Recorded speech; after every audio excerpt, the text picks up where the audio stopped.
From a young age, I loved storytelling. My parents would tell me stories or read to me and my brothers all the time. Before I knew how to read, I would grab any book we had off the shelf and would ask someone to read it to me. My parents would always read my brothers and I a story before bed as well.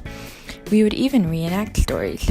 One of my favorite memories is from when we would go to the park by my house and would reenact The Three Little Pigs. The park had 3 little houses we could play in, and so we would pretend one was made of straw, one of sticks, and the other of bricks. My 2 older brothers and I would all take turns being the different pigs, while my parents told the story and played the big bad wolf. They would huff and puff and blow the houses down, and then would end up chasing us to the next house. It was so much fun, and we would all end up laughing and giggling.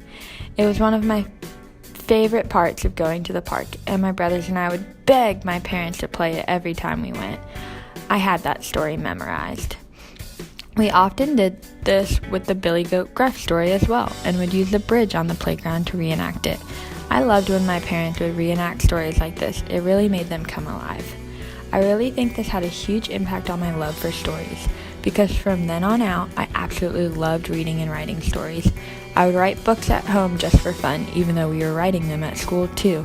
I would write about things my friends and I liked to do, or make-believe stories. I had a teacher later on, I believe in first grade, tell me that I was going to be an author, because she couldn't get me to stop writing. Although I no longer write or make up many stories, I can always dig my nose into a good book. And now I get to help my students fall in love with storytelling too.